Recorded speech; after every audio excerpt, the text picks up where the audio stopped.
এ যেন গাছে উঠে মই কেড়ে নেয়ার মতো ঘটনা। স্বার্থ হাসিলের পর মার্কিন প্রেসিডেন্ট ডোনাল্ড ট্রাম্প থেকে যেন দূরত্ব রাখতে চাইছেন ইসরায়েলি প্রধানমন্ত্রী বেনিয়ামিন নেতানিয়াহু।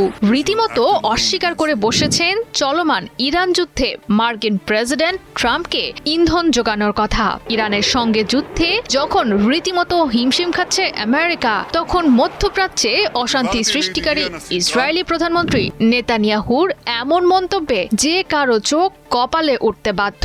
কেননা আমেরিকা ইসরায়েলের ঘনিষ্ঠতার কথা কারোই অজানা নয়। যে কোনো অপকর্মে আমেরিকা এবং ইসরায়েল সবসময় থেকেছে একে অপরের পাশে। সেই ইসরায়েলি যেন এবার মুখ ফিরিয়ে নিল আমেরিকা থেকে, যেন আভাস দিতে চাইছে পরিস্থিতির পরিবর্তনে সবচেয়ে কাছের বন্ধুত্বের সম্পর্কেও ধরতে পারে ফাটল।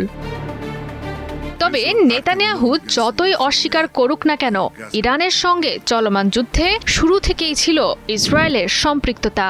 অনেক বিশ্লেষকদের মতে গেল বছরের 12 দিনের ইরান ইসরায়েল যুদ্ধের প্রতিশোধ নিতে শহীদ আয়াতুল্লাহ খামেনির দেশকে উচিত শিক্ষা দিতে চেয়েছিলেন নেতানিয়াহু। আরব দেশ ওমানের মধ্যস্থতায় যখন আলোচনার টেবিলে বোঝাপড়ার পথে এগোচ্ছিল আমেরিকা এবং ইরান, তখন পর্দার আড়ালে যাবতীয় কলকাঠি নাড়ছিল গাজাকে ধ্বংসস্তূপে পরিণত করা ইসরায়েল। আলোচনার মাঝেই ইরানে হামলা চালানোর জন্য নেতানিয়াহু প্ররোচিত করেছিলেন মার্কিন প্রেসিডেন্ট ডোনাল্ড ট্রাম্পকে, যার ফলাফল হিসেবে চলতি বছরের 28 ফেব্রুয়ারি অপারেশন এপিক ফিউরি নামে ইরানে যৌথ হামলা চালায় আমেরিকা এবং ইসরায়েল। যুদ্ধের শুরুতেই ইরানকে দুর্বল করে দিতে দেশটির সর্বোচ্চ ধর্মীয় নেতা আয়াতুল্লাহ খামেনিকে হত্যা করতে মার্কিন গোয়েন্দা সংস্থা CIA কে পূর্ণ সহযোগিতা দিয়েছে বিতর্কিত ইসরায়েলি গোয়েন্দা সংস্থা মোসাদ। বিভিন্ন গণমাধ্যমে প্রকাশিত তথ্যে দাবি করা হয়, দীর্ঘ সময় ধরেই জনপ্রিয়তার শীর্ষে থাকা খামেনিকে হত্যার পরিকল্পনা করেছিল মোসাদ।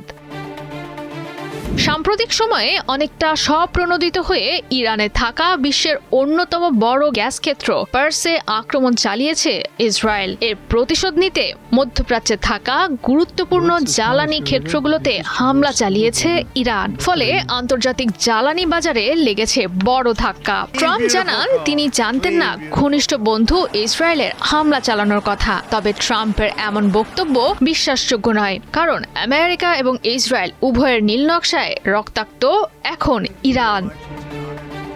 তবে ইরান যুদ্ধে নিজ দেশের অভ্যন্তরেই তলানিতে থেকেছে ট্রাম্পের জনপ্রিয়তা। প্রশ্ন উঠেছে, তবে কি ইসরায়েলের জন্যই যুদ্ধে জড়ালো আমেরিকা? ডেমোক্রেট সহ কিছু রিপাবলিকান নেতাদের অভিযোগ, যুদ্ধ করার জন্য প্রভাবিত করা হয়েছে ট্রাম্পকে। তবে নেতানিয়াহু তার বিরুদ্ধে আনা সব অভিযোগ মানতে অস্বীকৃতি জানিয়েছেন। ইরানের যুদ্ধ যখন টানা 3য় সপ্তাহে প্রবেশ করেছে, তখন তিনি পরোক্ষভাবে বুঝিয়ে দিতে চাইছেন হামলার সিদ্ধান্ত পুরোপুরি আমেরিকার নিজের। জয়া সরকার, ৭১।